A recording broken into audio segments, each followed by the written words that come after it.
The Where Our Minds Wander podcast may contain sensitive content. Listener discretion is advised.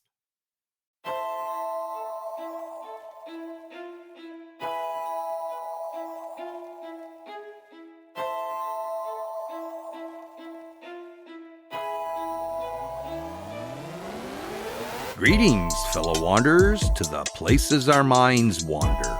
The house at the end of the dirt road, where disembodied voices whisper and strange sounds make the living shiver. Where shadows lurk at the edge of the woods, just outside your back door. And mysterious lights speed beyond reason across the clear night sky. Odd events throughout time that lead you down the rabbit hole. I'm Wes. And I'm Beth. And this is Where Our Minds Wander. Hello and welcome to Where Our Minds Wander, all you fellow wanderers. Thank you for joining us. Yes, hello everybody.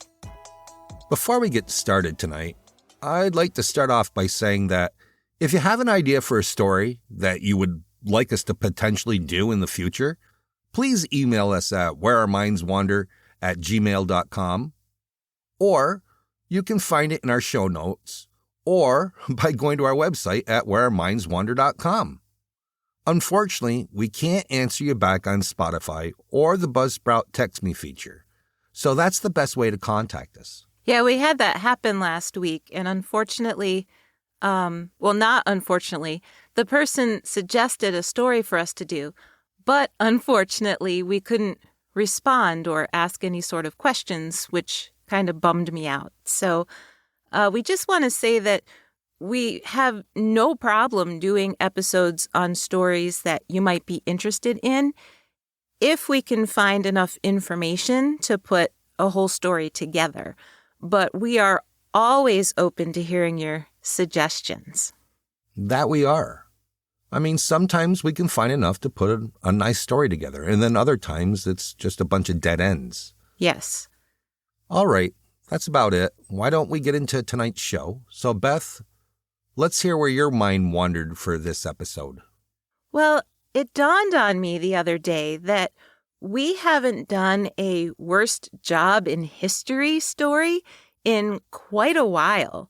So we covered Black Death doctors way back in episode 3, and we did one on sin eaters, which I found totally fascinating back in episode 15. Both of those feel very, very long ago. And we did a story on the groom of the stool, which was kind of gross, back in episode 45. So it's been a while. So tonight I thought I'd talk about an historical job that is both fascinating and gross: rat catchers. Oh boy. You know, I'm sure a lot of people out there think that they have the worst job ever. I know. But some of the ones that we've covered, yeah, those were bad. And this one is on the list, I have to say. Rats took the blame for the bubonic plague, so it's no surprise that catching them to control the rat population was necessary. But I definitely wouldn't want to be the one to do it. The Pied Piper was quite good at it, that is, until he got revenge. If you've never heard the Pied Piper story, here it is. There was a serious rat problem in Hamelin, Germany in 1284. A town known for its breads and cakes, rats swarmed the area to munch on the abundant corn and wheat used in their baking. The town was simply overrun with vermin, and the mayor had to do something. He announced that a prize of 1,000 gold guilders would be awarded to anyone who could rid Hamelin of its rats. The very next day, a mysterious stranger arrived, dressed in colorful clothing and playing a fife. He announced to all that he was an expert rat catcher and he would solve their problem. As the Pied Piper played a tune on his fife, the townsfolk watched in amazement as thousands of rats came running from the houses and bakeries, willing to follow his lilting tune wherever he went. The ingenious Pied Piper led them straight to the Weser River, where the rats jumped, one by one, into the water and drowned. However, when the Pied Piper returned to the grateful town, the not-so-honest mayor would only give him 50 guilders. The Pied Piper, angered by this slight, vowed to get revenge on the penny-pinching man. A few days later, the Pied Piper returned, dressed all in green. As he played his fife, it was the town's children who came running from the houses and bakeries and began to follow him. 130 children followed the vengeful Pied Piper into the mountains and were never seen again. Now, the Pied Piper is just a folk tale, and for centuries, scholars have debated its true meaning. Was it simply just a story meant to teach honesty, integrity, and not to follow a leader blindly? Or was it simply a metaphor for how death can come to anyone at any time? I don't know, and debating the true meaning of the Pied Piper story isn't why I mentioned it. I mentioned it because the Pied Piper was the original rat catcher in literature, and his job of catching rats was all too real. According to the French-Canadian genealogy website, rat catchers, or chasseurs de rats, existed in medieval Europe for good reason, since rats were pretty much everywhere. They like straw, and since straw was used as bedding for both humans and animals, well, you get the picture. Rat catchers in medieval Europe were actually quite respected. It wasn't an easy job, especially since they had to venture into some pretty nasty places. They did all the work themselves with the help of both cats and dogs. It was common for a medieval rat catcher to carry a few cats in a basket to help with the job, or to be accompanied by a rat-sniffing dog. They also carried rat traps, and to advertise how good they were, it was always best to carry a stick with 1 or 2 dead rats stuck on the end. To show that you meant business.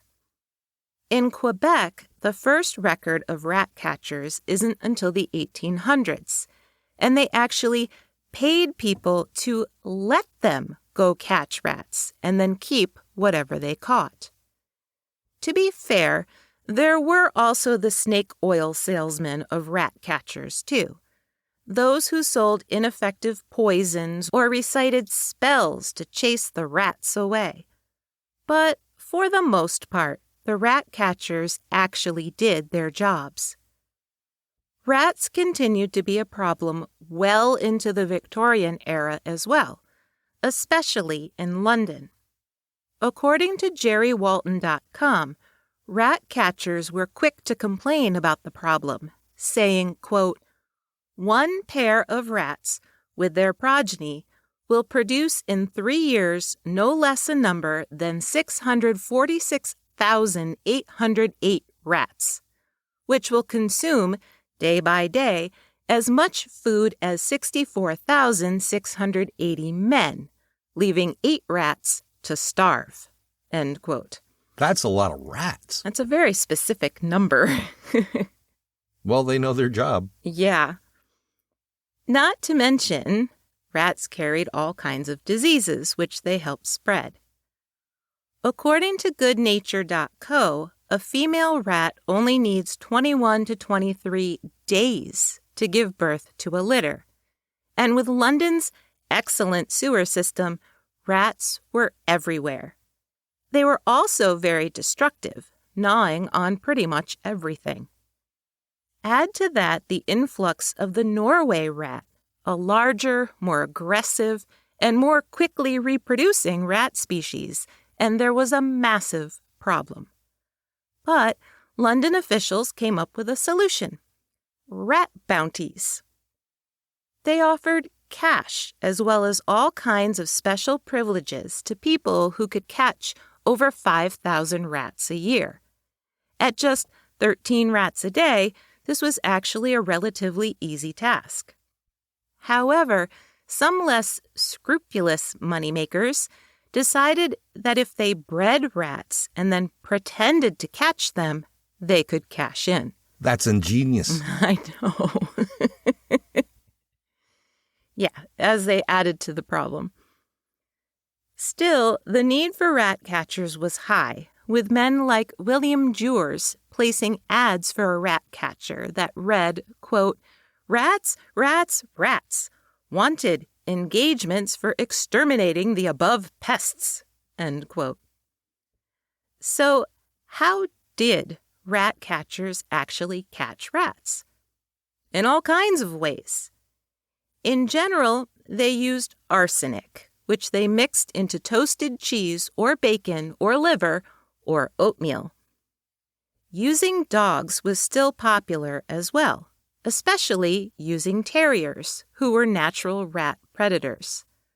But they also used ferrets to, quote, ferret out the rats, who would then run by the terriers, who would then catch them. One rat at a time. One rat catcher in the 1860s in Hexham was very successful with the ferret-terrier combo. His name was Matthew French, but he was better known as Matt the Rover. Allegedly, with the, quote, aid of his 4 astute ferrets and his 2 game little terriers, he was able to kill 300 rats in a single day. Some rat catchers preferred to catch their rats alive and keep them alive. I'll get into the unpleasant reason why in a minute. To catch them alive, they still used ferrets to root them out, and then the rat catcher would catch them in some sort of basket or bag. Now, keep in mind, it was the mid to late 1800s, and people were still very much into blood sports. One popular blood sport was rat baiting. Essentially, hundreds of live rats were dumped into a pit, and people would place bets on how long it would take a terrier to kill them all. Not exactly how I'd want to spend a Saturday night. But that's why they would catch them and keep them alive, so they could make more money with the rat baiting. Eventually, though, one enterprising rat catcher landed on the grand idea of raising rats as household pets. His name was Jack Black. No, not the Jack Black of School of Rock or Kung Fu Panda fame. We're still talking about Victorian England. But I did take a quick foray to good old Google to see if Jack Black the actor knew about his infamous namesake. The bottom line is, I don't know if he does or not, but his family has called him Jack his whole life, even though his legal name is Thomas Jacob Black. But anyway, Jack Black, the rat catcher, was incredibly famous due to an interview he gave to journalist Henry Mayhew for his book, London Labour and the London Poor, that was read all over the city. In it, he said, quote, "I should think I've been ratting a'most for 35 year. I've been bitten nearly everywhere, even where I can't name, and right through my thumbnail, too. When a rat's bite touches the bone, it makes you feel faint in a minute, and it bleeds dreadful like you have been stuck with a penknife. The first rats I caught was when I was about 9 years of age. After that, I bought some ferrets, and I was, I think, the first that regularly began to hunt rats to exterminate them." End quote. Luckily for him, even Buckingham Palace had a rat problem. Now, whether Jack Black was Queen Victoria's official rat catcher is up for debate, but he certainly liked to claim that he was. He often referred to himself as, quote, rat and mole destroyer to Her Majesty. And according to goodnature.com, he even melted down some of his wife's cooking pans to make rat medals that he could pin on himself. Oh, my God. I know. He also liked to be very theatrical, dressing in white leather pants, a scarlet waistcoat, a green overcoat, and a rat belt buckle. I tried to find if it was like a silver buckle with a rat on it or whether it was like a stuffed part of a rat, but I couldn't get that detail. He'd stand on the street and amaze everyone by sticking his hand into a cage of rats without getting bitten. He also apparently told Mayhew that he'd actually eaten a roasted rat once, and it tasted just like rabbit and was, quote, quite nice. Well, I guess if you had nothing else to eat, it would do. I guess he also said in that interview that his wife didn't know that he'd feasted on roasted rat and he preferred if she didn't find out. Well, I guess that would probably put his chances of locking lips with her done and over with. Well, maybe. You would think. I mean, you've eaten a rat. Yeah. I'm not going to kiss you after that. Maybe he brushed his teeth after. Unlikely. Yeah. Yeah, I doubt he was brushing his teeth. Writer Addie Braun, in her excellent article, Her Majesty's Rat Catcher, says that Black was fearless and would go anywhere to catch his rats. Sewers, public parks, and into private homes. He nearly died 3 times from being bitten, and his scarred hands were proof of the hundreds of other times the vermin had sunk their teeth into him. At one point, a rat bit him so deeply that it actually left its broken teeth behind.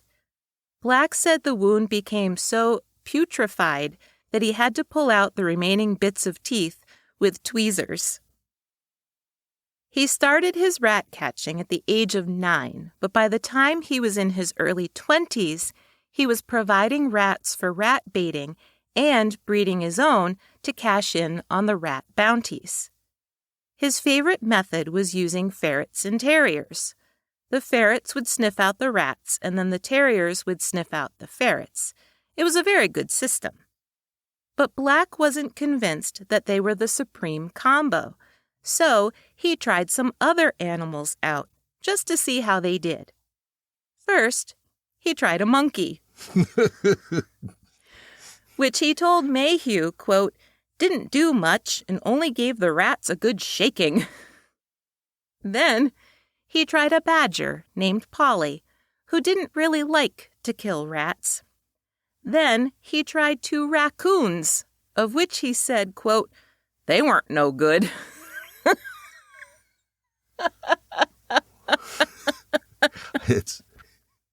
It's pretty unbelievable. He was quite the entrepreneur. He really was. And then he struck gold with his innovative idea of breeding fancy rats. He apparently caught some unusually colored rats in Buckingham Palace. I suppose they were already fancy, since they lived in the palace. And he bred them in order to maintain the unusual fur patterns and colors.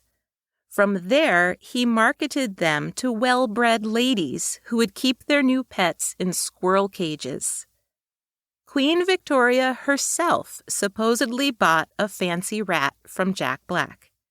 And today, the all-white rat is believed to have originated from Jack Black's fancy rat breeding.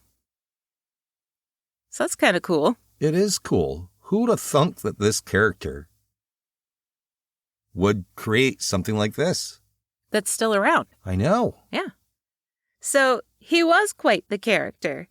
And it's interesting that he told Mayhew that he started rat catching at age 9, because honestly, it was children who did the most rat catching in Victorian England. According to JerryWalton.com, many children preferred it because it was safer than being a chimney sweep or working in a coal mine, and it paid anywhere from 2 shillings to £1 if you were lucky enough to be hired by a business owner or a manor house owner. And so, there you have it. Another entry into our worst jobs in history category. And frankly, I don't know how they did it, because a rat in a cage, to me, like if you see him at PetSmart or whatever, that's fine. Like, that doesn't bother me. But hundreds of them all crawling on top of each other. And then, there's the Rat Kings too. We did a Who'da Thunk It about Rat Kings and how their tails get bleh. So, not a job I would want. No, not at all. I've known plenty of people that have had rats for pets, and they are kind of cute, and they seem pretty smart, but yeah, I like sewer rats and stuff. Those things are they're massive and they're disgusting. Yeah. And to be bitten by one, no way. But then you got to think too, back then, child labor was a thing. It was nothing to be 5-6 years old and working like in a factory you worked at that age. Right. So they preferred that because it wasn't as dangerous. Yeah. Yeah. I've told you too about the rats in the subway systems in Japan when I lived in Japan. Right. They were the size of freaking cats. They were just unbelievable. And their tails would be like 1.5 feet long. They were just... Ugh. Nope, no way. Yeah, they were scary. Well, with that said, we'll be right back after this quick break.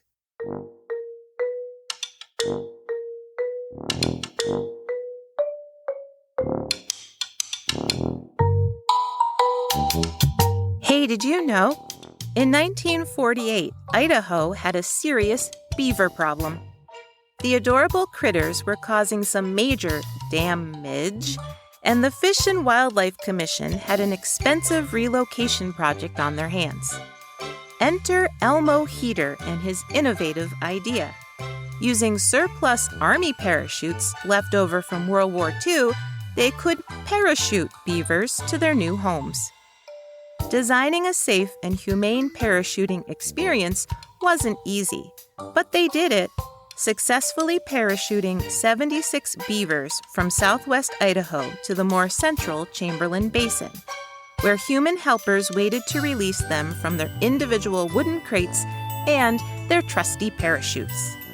They didn't lose a single parachuting beaver, and to this day, their descendants continue to thrive.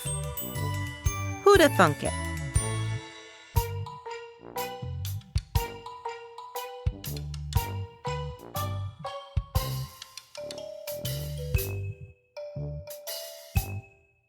All right, we're back. Can you imagine if their chutes hadn't have opened up? I know. They did all kinds of testing first, though, to make sure that they would. It kind of reminds me a little bit of the Thanksgiving Day episode of WKRP in Cincinnati when Les threw the turkeys out of the helicopter and they end up splatting to the ground. Because they don't fly. Right. Yeah. That was my all-time favorite episode. It would be.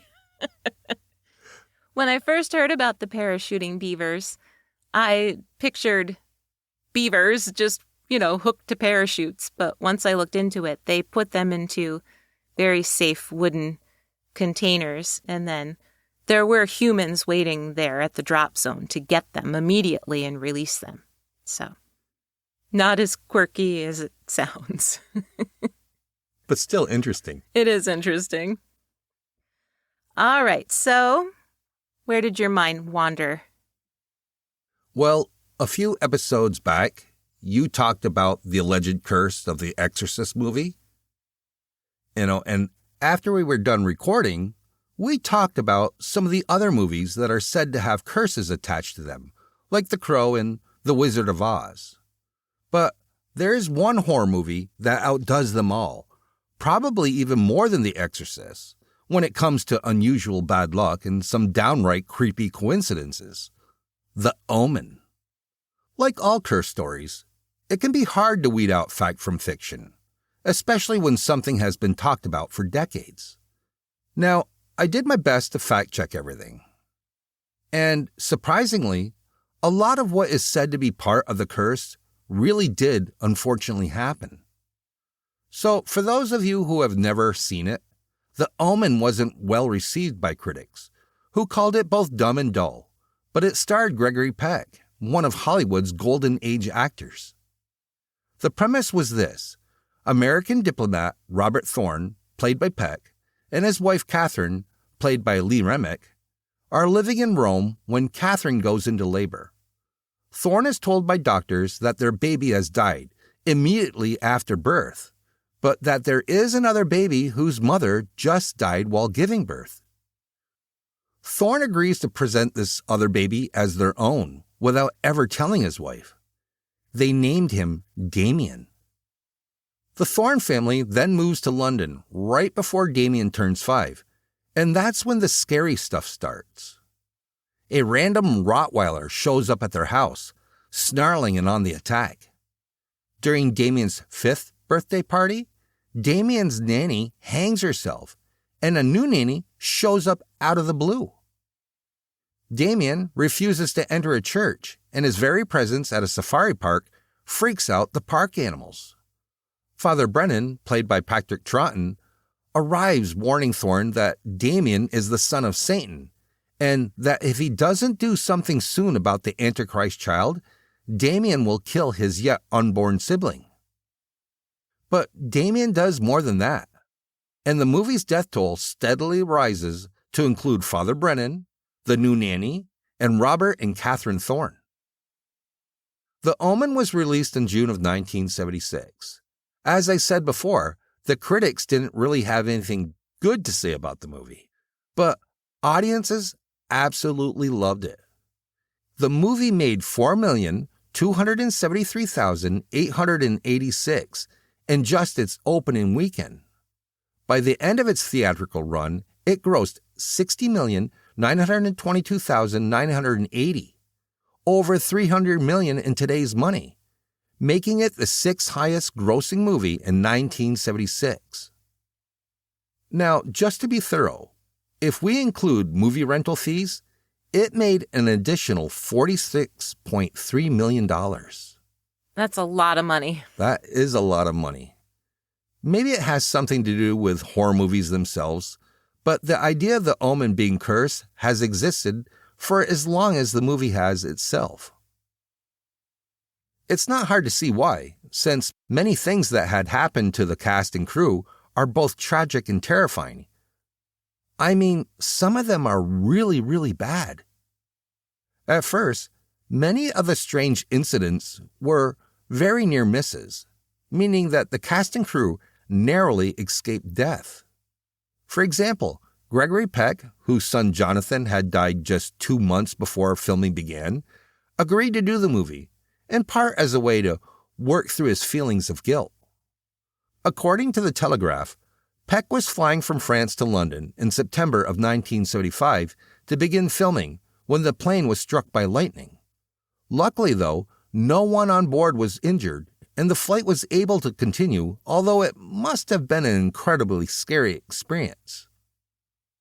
But just a few weeks later, producer Mace Neufeld was on his way from LA to the set when the plane he was on was also struck by lightning over the Atlantic Ocean. He described it as the roughest 5 minutes ever. 2 separate planes struck by lightning is pretty unnerving, but there was actually a third. Screenwriter David Seltzer's plane also was struck as he traveled to the set. Now, just out of curiosity, I looked up how common it is for a plane to be struck by lightning, and it turns out that every commercial airplane is struck once or twice a year. So, statistically, with all the planes out there, at least one of them is going to be struck by lightning every single day. So it's pretty common. For decades now, airplane designers included protections against lightning strikes, and lightning rarely, if ever, causes any sort of problem for the aircraft. Still, 3 separate airplanes being struck within a couple weeks of each other that just happen to be carrying people involved in the same film does seem a little coincidental. The lightning thing didn't just center around planes, though. When filming moved from London to Rome, producer Harvey Bernard began carrying a crucifix at all times after he narrowly missed being hit by a lightning bolt while out on the street. Meanwhile, back in London, the IRA, or Irish Republican Army, was still actively bombing parts of London. Gregory Peck and producer Mace Neufeld had dinner reservations together at Walton's restaurant in London's Chelsea district. Their plans had to be cancelled when the restaurant was gutted by an IRA bomb that killed 2 and injured 16. And the hotel that director Richard Donner was staying in, which I assume was the Hilton Hotel on Park Lane, was also bombed, killing 2 people and injuring 63. Donner luckily was not in the hotel at the time.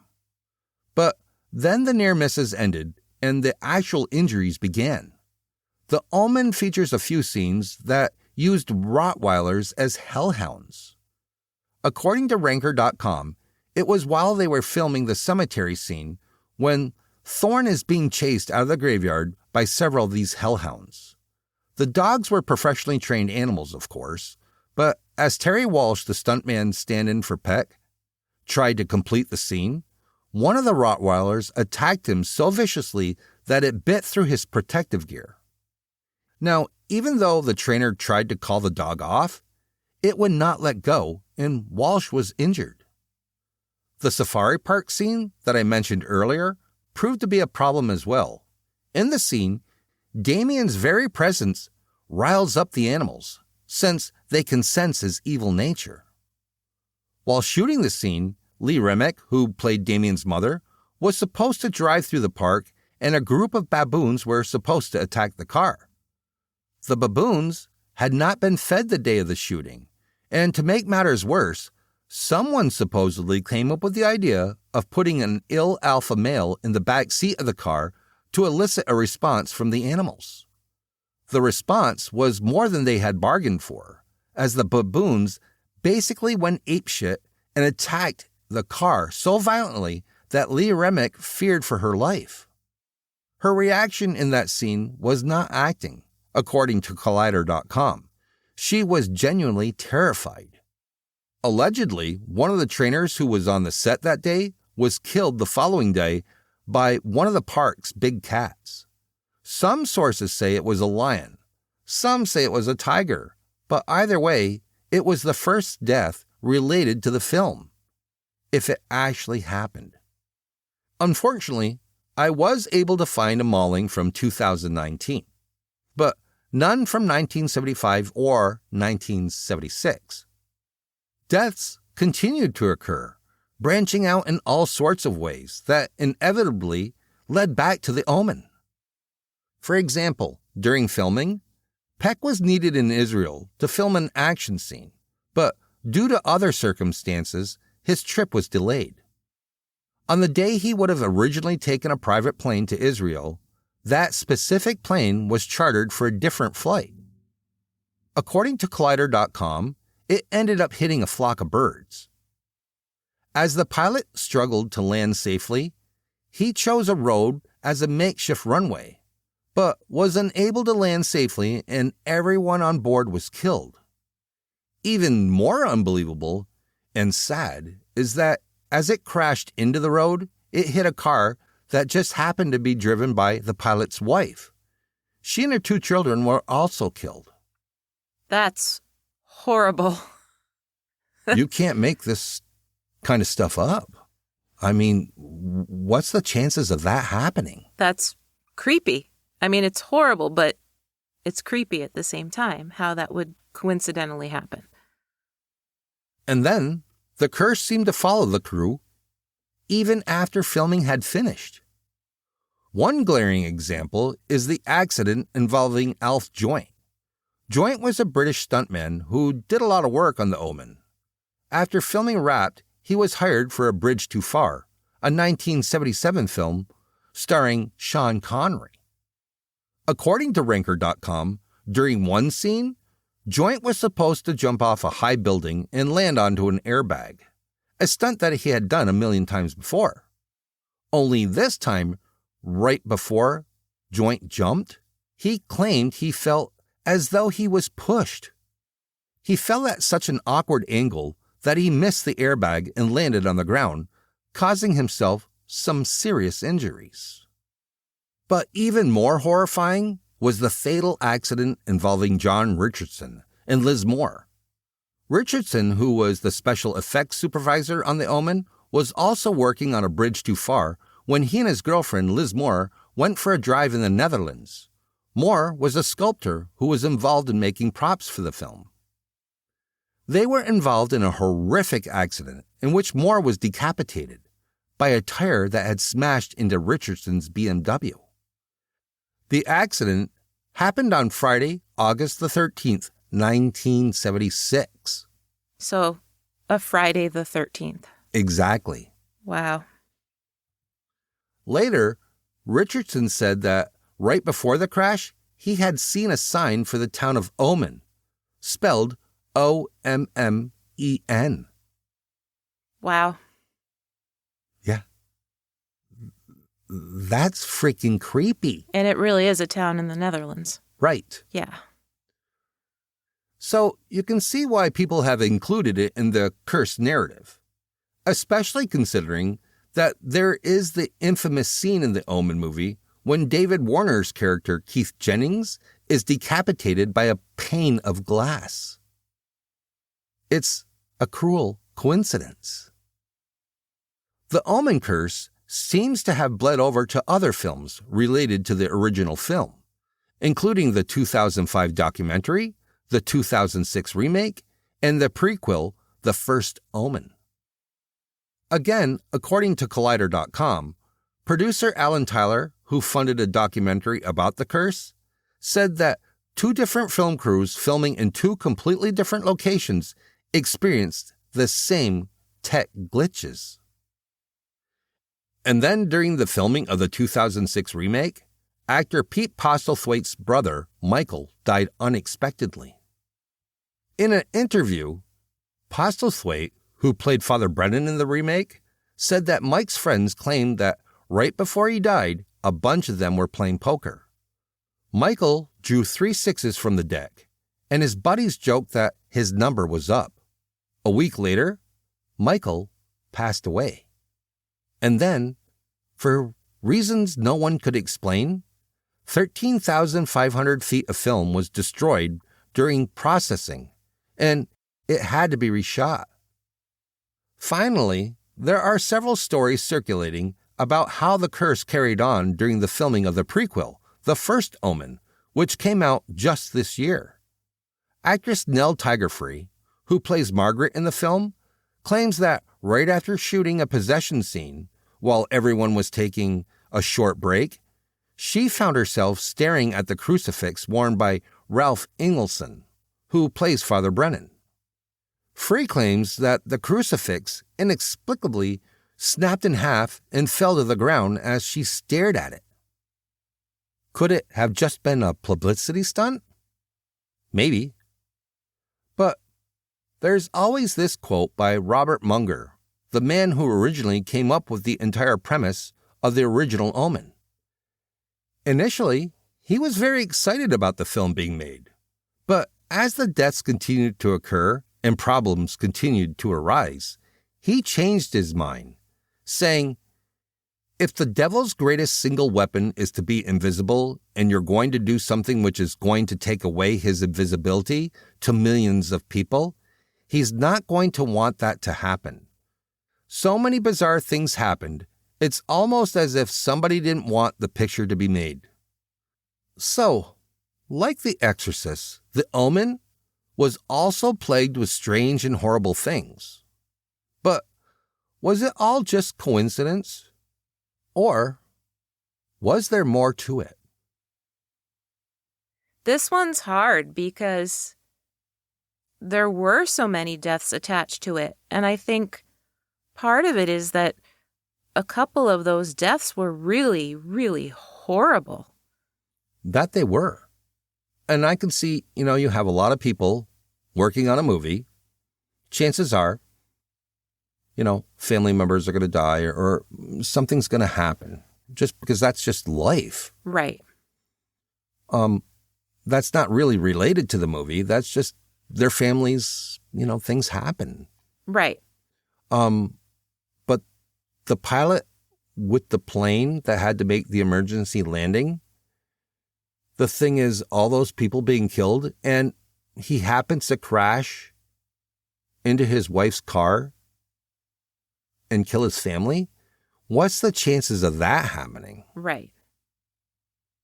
Right. It's unfathomable almost. It's just... it's an emergency landing. This wasn't a planned spot that he had. Why was she in that area at that time? Right. I don't know. I know. The whole thing is just... I don't know. And the thing about the lightning hitting the airplanes, I was not aware of that. That every time you're in an airplane, there is a good chance that you'll be hit by lightning. Just statistically. Yeah, I could see that happening. I've never personally had it happen. Well, I don't know if you would know now. You know what I mean? Oh, I think the plane would light up. Well, probably. Yeah. Or the pilot would say something, we've just been hit by lightning. Would he, though? That might... See how vexed this story got me? I'm stuttering. I was going to say that might make people panic, though. Yeah. Yeah, the whole thing is just mind-blowing. I thought the Exorcist curse was bad, but this one definitely has more tied to it. Yeah, that it does. And I like looking at movies to see what exactly people are saying, the things that have been said to have gone on, deaths, curses, things like that. Well, you're saying, statistically, right, they're shooting for months and months and months. And so statistically, you are going to have family members that pass away and things like that. But then how come that's not every movie? Like, how come you don't hear about it with every movie? Why are specific ones targeted as these are the cursed ones then? Because it's a horror movie? It could be. Could be. It's interesting. Well, as always, if you'd like to know more, you can always check our sources in our show notes. You will find where we kind of jumped off for this episode and put it together. That's my spiel. We don't claim to know everything. Well, one of us doesn't. Well. I didn't say who. Well, there's only two of us sitting here. Right. And it's not the one sweating up a storm. Oh, okay. I guess those were fighting words. Well, with that said, join us again next week for an all-new episode of Where Our Minds Wander. See you all soon.